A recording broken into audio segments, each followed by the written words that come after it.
किस्त 3 सैफ अल-दीन का उरूज नौजवान बागी। अल-अंडलस के मसरूफ शहरों से दूर एक नौजवान सैफ अल-दीन एक पथरीली चट्टान के किनारे खड़ा वसी उफ़ुक़ को देख रहा था। इसके नीचे बागियों का एक छोटा गिरोह खुफिया तौर पर तलवारें तेज कर रहा था, हिकमत अमली के मंसूबे बना रहा था और अपने हौसले को मजबूत कर रहा था। उनके इर्द गिर्द की फिजा मायूसी और अज़्म दोनों से भरी हुई थी। सैफ अल-दीन कोई आम इंसान नहीं था। नौजवानी की दहलीज से अभी गुजरा ही था कि उसने एक गिरे हुए सल्तनत का बोझ अपने कंधों पर ले लिया था। जो कभी उल्मा का शागिर्द था, वो अब एक नौज़ायदा तहरीक का रहनुमा बन चुका था। इसके दिल में अपने लोगों की आज़ादी के ख्वाब थे और उसकी रूह अल-अंडलस के सुनहरे दौर के ज़वाल पर अफसरदा थी। पहला कदम बगावत। सैफ अल-दीन के उरूज की कहानी एक छोटे गांव से शुरू हुई। बेगुनाह खानदानों की चीखें फिजा में गूंज रही थीं और उनके घरों को आग ने लपेट में ले लिया था। ईसाई सिपाहियों का एक दस्ता गांव पर हमला आवर हुआ था, तबाही के मनाजिर छोड़ते हुए। साए में छुपे सैफ अल-दीन और उसके चंद साथी ये सब देख रहे थे। उनके दिल धड़क रहे थे। हम उनसे बराह रास्त लड़ नहीं सकते, एक साथी ने सरगोशी की। हमें इसकी जरूरत भी नहीं होगी, सैफ अल-दीन ने पुरसुकून लहजे में जवाब दिया। इसके बाद जो कुछ हुआ वो हिम्मत और जहानत की एक मिसाल था। सैफ अल-दीन ने सिपाहियों को तंग जंगलाती रास्तों में भटका दिया, उनके पीछे जाल और धोखे का इस्तेमाल किया। जब तक सिपाही समझ पाते, सैफ अल-दीन गांव वालों को महफूज मकाम पर ले जा चुका था। लरसते हुए गांव वाले उम्मीद भरी नजरों से इसकी तरफ देखने लगे। तुम कौन हो? एक बुजुर्ग ने कांपती आवाज में पूछा। एक इंसान जो हमारी रोशनी बुझने नहीं देगा, सैफ अल-दीन ने जवाब दिया। मुजाहमती तहरीक का क़याम। सैफ अल-दीन की बहादुरी की दास्तान जल्द ही दूर दूर तक फैल गई। किसान, कारीगर, यहाँ तक के ख्वातीन और बच्चे भी इसके पास आने लगे, अपने दुख भरे किस्से सुनाते और जिदोजहद में शामिल होने की ख्वाहिश जाहिर करते। एक चांदनी रात में पहाड़ियों में छुपे एक जंगल के बीच सैफ अल-दीन ने अपने बढ़ते हुए पैरोकारों से खिताब किया। हमारी ताकत तादाद में नहीं, इसने पुरज़्म आवाज में कहा, बल्कि हमारी यकजहती और अपने हक के लिए लड़ने के अज़्म में है। मर्दों ने सर हिलाया। औरतें आगे बढ़ीं। यहां तक कि 15 साल से कम उम्र के नौजवान भी खिदमत के लिए आगे बढ़े। खुफिया तौर पर तरबियत शुरू हो गई।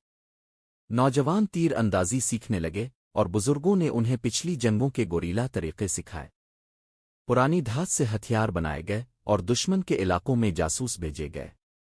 हम बदला लेने के लिए नहीं लड़ रहे, सैफ अल-दीन उन्हें याद दिलाता, बल्कि एक ऐसे मुस्तकबिल के लिए लड़ रहे हैं जहां हमारे बच्चे सुकून से जी सकें। पहली फतह। सैफ अल-दीन की क़यादत का इम्तिहान इस वक्त हुआ जब उसके जासूसों ने एक काफिले की खबर दी जो सिपाही वादी के रास्ते सामान ले जा रहे थे। सैफ अल-दीन ने मुशीरों को इकट्ठा किया और एक मंसूबा बनाया। वो सामने से हमले की तवक्को करेंगे, इसने नक्शे पर निशान लगाते हुए कहा, इसलिए हम ऊपर चट्टानों से हमला करेंगे। सुबह की रोशनी के साथ बागियों ने अपना पहला हमला किया। तीर चट्टानों से बरसे सिपाहियों को हैरत और परेशानी में मुब्तला कर दिया। बागियों ने अपने इलाके की पहचान का फायदा उठाया, जल्दी हमला करके दुश्मन को संभलने का मौका ना दिया। सैफ अल-दीन ने महाज पर रहकर अपनी क़यादत का सबूत दिया और अपने साथियों के नुकसान को कम से कम रखा। जब लड़ाई खत्म हुई तो बागियों ने काफिले के सामान पर कब्जा कर लिया, खाना, हथियार और उम्मीद की एक झलक। ये तो सिर्फ आगाज है, सैफ अल-दीन ने कहा। इसका चेहरा सुबह की रोशनी में चमक रहा था। खुशी के नारे बुलंद हुए। बरसों में पहली बार अल-अंडलस के लोगों ने उम्मीद की किरण महसूस की। अज़्म और अहद।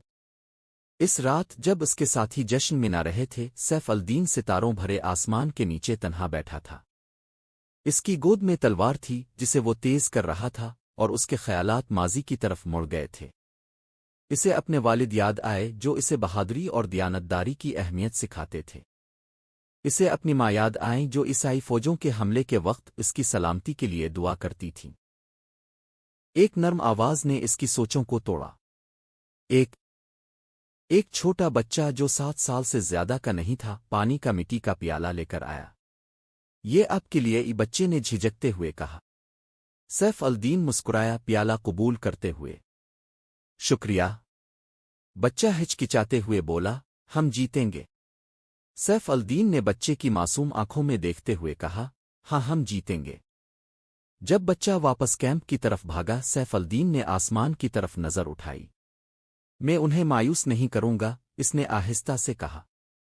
جاری رہے گا۔ قسط کا اختتام ایک تشویشناک منظر کے ساتھ ہوتا ہے۔ دور افق پر عیسائی فوج کا ایک بڑا قافلہ دکھائی دیتا ہے۔ گاؤں کے لوگ خوف سے سرگوشیاں کرتے ہیں، مگر سیف الدین اپنی جگہ مضبوط کھڑا ہے، اپنے لوگوں کو متحد کرتے ہوئے۔ یہ تو صرف آغاز ہے، وہ پرعزم لہجے میں کہتا ہے۔ اسکرین دھیرے دھیرے سیاہ ہو جاتی ہے اور الفاظ نمودار ہوتے ہیں۔ قسط 4